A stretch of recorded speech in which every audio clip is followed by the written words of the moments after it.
Good evening and welcome to the Week 8 Bushland Falcon Media Coaches Show, coming to you live here from Mitch's Barbecue as we do every week at 7 p.m.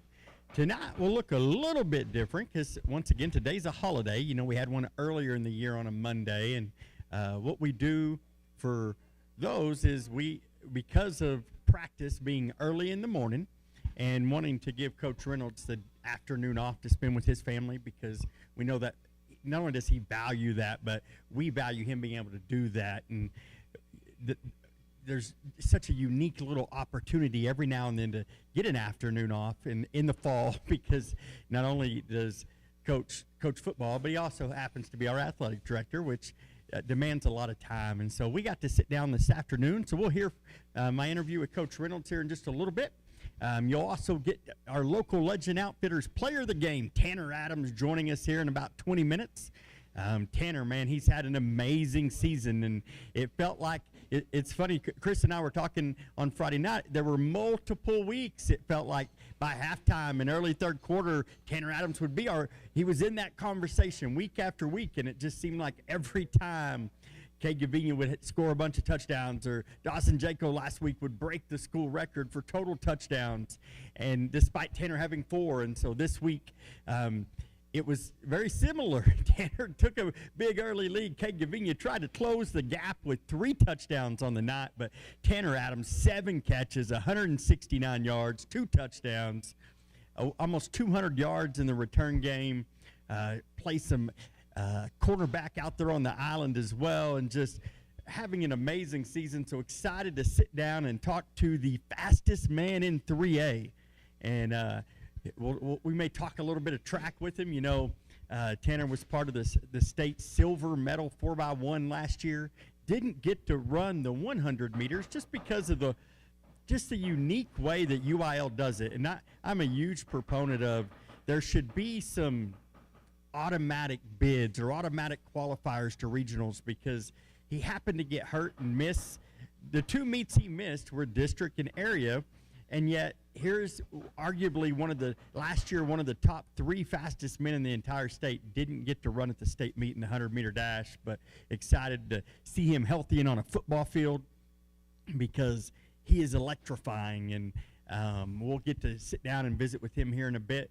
But before we get into our interview with Coach Reynolds, let's talk a little bit about Friday night. You know, we go on the road to number 10 Muleshoe, that is at the time 6-0 coming into the game.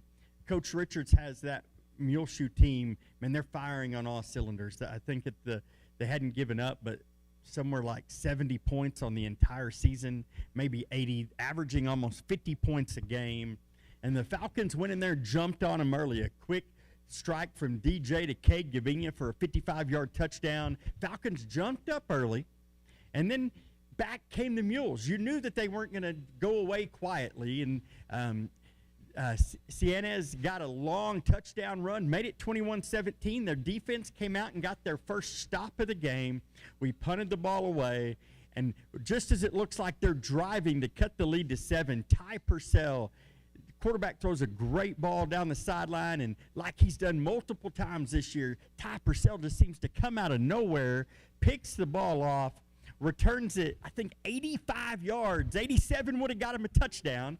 85 yards to the Muleshoe 2-yard line, where the Falcons punch it in, and from there on, they controlled the night on what became a nice and chilly Friday night.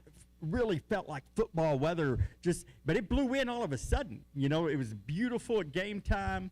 One of the unique things that Chris and I enjoy about Muleshoe is that it's an open air press box, and you're right there with our own fans, because it's on the away side. If you got to watch that game, man, you got to feel the band right there with us, because they were right underneath us. But man, when that weather blew in, it got chilly, and it got chilly fast. That open air press box, there wasn't much keeping it out, but it just really began to feel like fall and football, because you know we've had some pretty warm games up to this point, and it'll be another chilly night this week, heading into River Road, which we talked to Coach Reynolds about. So let's jump right into our interview with Coach Reynolds, and then we'll be back. All right, Stephen Lyles, Bushland Falcon Media here, week 7 of the Coaches Show, here with Josh Reynolds. Another holiday, so you had an early morning practice. How was it out there this morning? It was really nice early. You know, I had a hoodie on, and we got going in practice, and I sweated it up pretty good. So it's really nice morning. So it's good to get that practice in the cool weather. Do you get a little longer to practice without just the limitations? Do these days help during the season? Yeah, honestly, I'd prefer just to stay on routine with school and everything, because when we have the school day, we use the athletic period, you know, as a little practice during the morning, and then we come back after school, you know, and have the rest of practice. So I feel like when we have holidays, we don't have school, I feel like we actually lose a bit of practice time. So, you know, we make it work. Kids adjust well. It feels like everybody was here today. And so speak to the commitment level of these student athletes, because I feel like they don't miss a day. No, you know, we're really proud of our kids and their commitment to what we're doing. You know, the thing is, any extracurricular activity, you're either all in or you're in or not. You know, and if you can make excuses to not be here, then you know we can make excuses not to play. You know, so our kids they're well aware of that. They're committed to their teammates and the program. So having these kids here, you know, we're just really proud of them. You know, when you talk extracurricular, you're here all the time. Like, let's be honest, you live here during the fall, I'm sure. The band does too, and they're there every Friday night. You know, they just had a performance last week, got top 3A band. What is it like having the pride of the Panhandle everywhere y'all go? It's awesome. You know, just the fact that, you know, they love to be there. You know, the band members, Mr. Bennington, they love to be there, be a part. It's not just a football game. You know, it's a community deal. It's a town deal. It's, you know, we've talked about this before. You know, it's band, it's cheerleaders, it's fans. It's a whole experience every Friday night. That's what makes it so special. And you know, I know our football players love it. They want the band there. They want them leading them out the tunnel and all that stuff. So, you know, and then, you know, they're obviously great. You know, they did really well last week on their performance. So we're just thankful that we have those guys. Absolutely. And there's something special about when you hear that drum line on a Friday night, because you know the Falcons are coming. Yeah. So let's get to the game last week. A lot of hype coming in around the state more than here, I feel like. I felt like that, ironically, in our community, it felt like just a normal football week. But obviously, Muleshoe was number 10, off to a great start. Dave Campbell's is covering. Are you starting to hear from more people around the state right now? Is your time getting requested in some of those places? Oh, no, not too bad, really. You know, I try not to worry about any of that stuff. You know, I think you don't want to get caught up in it. It's kind of, you know, catch-22. You know, your kids deserve that attention. Absolutely. You know, when you get to that point, you want your kids to have the recognition and the attention they deserve. But at the same time, the way I think about it too is, if we do what we want to do, we'll have that recognition when it really means it. You know, to me, all the preseason hype and rankings and all that stuff, that's for fans and people to look at. It's all cool. It doesn't mean anything until you get going and playing. It's about the games played on Friday nights, and I'd rather be talked about and ranked high at the end of the year than the beginning of the year. December matters a little more than October. But even with that, it felt like that may have been the most locked in your team has been at 7 o'clock all season. And, you know, you talk a lot about the last few years about building up to 7 o'clock on Friday night. Was this week different, or what kind of got it there? Because it felt like at 7:01, they were ready to go. I think what we're trying to do is get our kids to realize it doesn't matter the opponent. It's a new team. It's a new face. It's a new team we're playing. We have to approach it like that every time. You know, at 7 o'clock, it doesn't matter who we're playing. We have to have that same mentality that you just talked about. We have to have that every Friday night at 7 o'clock. It doesn't matter who we're playing. Yeah, I think it does change a little bit when you go from non-district games to, all right, here we go, start district. Yeah, I mean, that turns it up a notch a little bit. But I think what we have to, if we can step on the field every Friday night, that focus, that intensity, that execution, I know I like our chances. So Muleshoe's been averaging 50 points, almost 50. I think it was 48.6 points a game coming in. And your defense really, outside of a couple big plays, just shut them down for the most part. What did you see on the defensive side that you really liked on Friday? Well, like you said, they're an offense that was averaging close to 50 points a game, and probably would be more than that. You know, they got some big leads on some teams, you know, on a lot of those games, and kind of held off. So they're a very good offense. We knew that coming in. We told the kids, look, we're not gonna. They're a good offensive team. They have some weapons. They're gonna move the ball. They're gonna get some first downs. Sure, would we love to shut them out and keep them from getting the first down? Yeah, that'd be great. But they practice too. They have good athletes too. It's just not going to probably happen where you just keep them from not getting the first down, even though that's the way I feel sometimes. We give up first down, and Coach Holt, I'll probably ask him, what are we doing? He's like, well, that's the second first down of the game. But, it's just an expectation that our kids have, I think, and our coaches, that we want to try to shut people down defensively. And like I said, we did a great job. There was a couple of big plays, which, Sinez, the running back, 21, he was a state track meet kid the last 2 years. He's a fast kid. The quarterback can throw it, and he's very hard to tackle, the quarterback, pretty slippery guy. You do everything right, cover everything, and you get a little pressure, and he steps up in the pocket and escapes. So, he's a good athlete, and they had some other good players as well. So, limiting ultimately comes down to points. We gave up some yards, not a ton, but we gave up some yards, made him snap it again, and when we made him just drive down the field and snap it again and didn't give the big play, we held them out of the end zone. And your offense, it's clicking on all cylinders right now. It feels like another 7 touchdown performance by DJ. Tanner Adams, 170 yards. He was our local legend Outfitters player of the game. Kay Gavini, I think, got to the end zone another 3 times. Is it, when you look up and you're looking at your play sheet, is it hard to call plays right now? Because it seems like I got playmakers everywhere. Well, that's a good problem to have. We try, especially early in the game, we try to spread it around as much as possible, just keep people off balance. We want everybody to try to get a touch early. And that's the good thing. It's not, what you see a lot of, Tanner and Kay, they're scoring a lot of touchdowns, doing a lot of great things. But we also have a ton of confidence in Stratton Malloy, Zach Zundel, Max Rodriguez, Austin Ryder comes in and does a good job for us. Ty Tarango, Tag Thrash has come in and done some great things. All of our running backs have come in at different times and done things well. And we just kind of play the hot hand a little bit there. And because all of our running backs play defense, quite a bit of defense too. So we try to kind of spell those guys, when needed.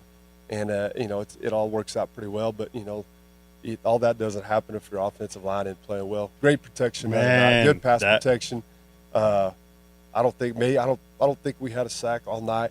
I think there was one time they kind of got to us a little bit, but other than that, they did a great job. Yeah, we talked about it on the broadcast. I think there was only about 2 times that they really had a true quarterback pressure where DJ just wasn't able to stand there and do his thing. And if you give DJ time, that's lethal. You mentioned Zach Zundel.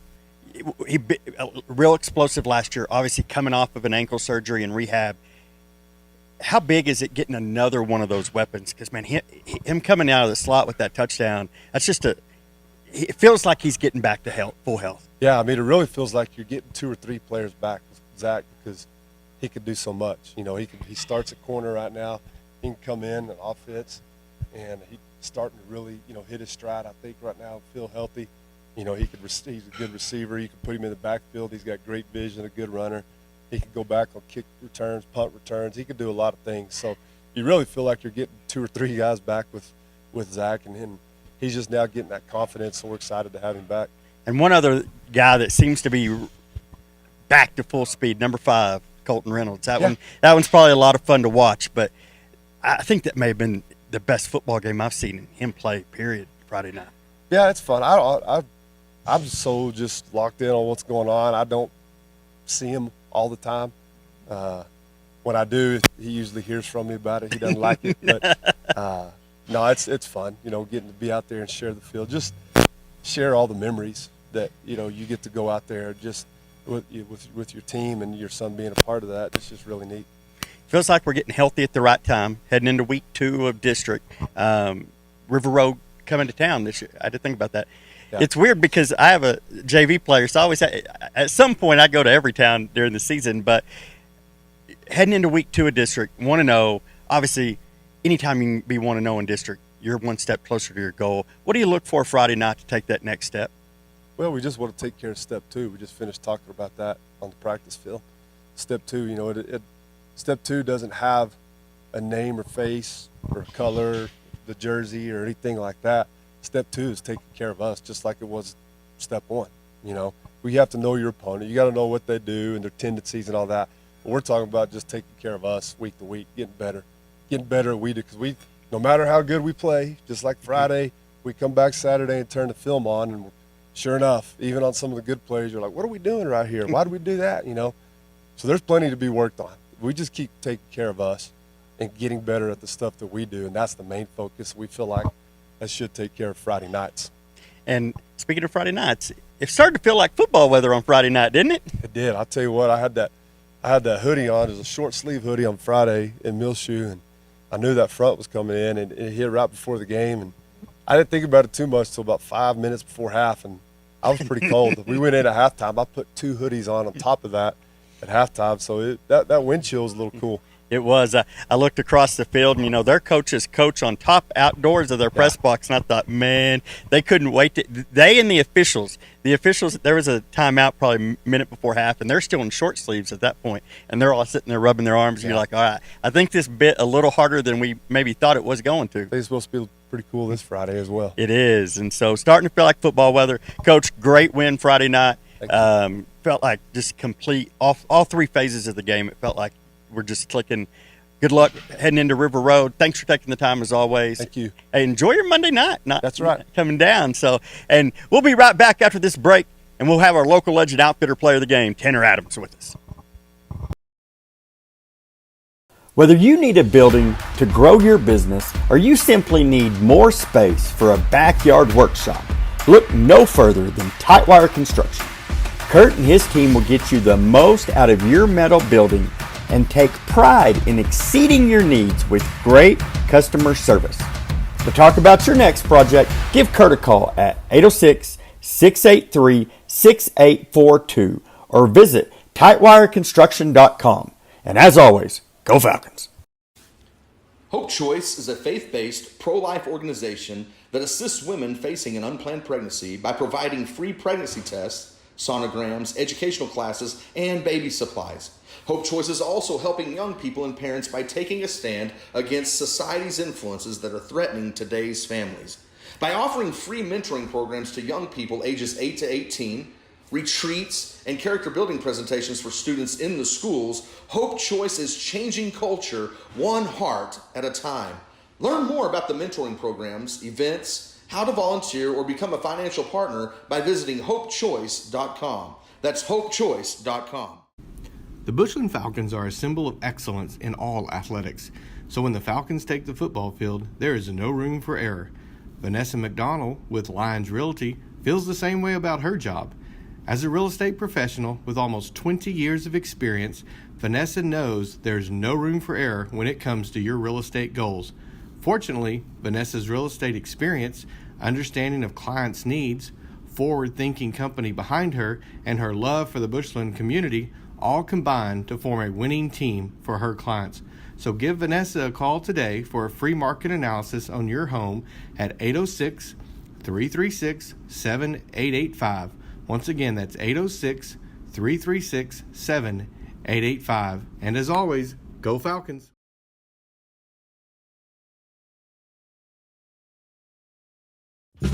AA&A Windshield and Glass is a proud sponsor of the Bushland Falcons.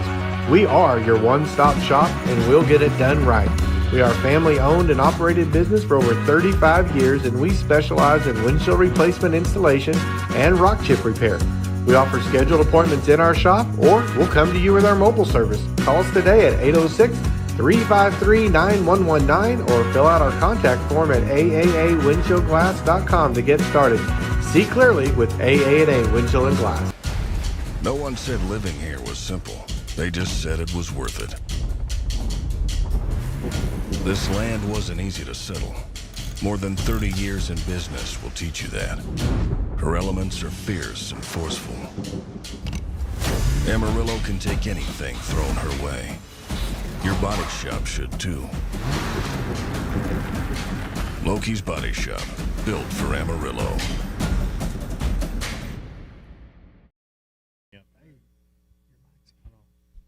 All right, welcome back here to Week 8's Bushland Falcon Media Coaches Show, here with our local legend outfitter, player of the game, Tanner Adams. Tanner, thanks for taking a day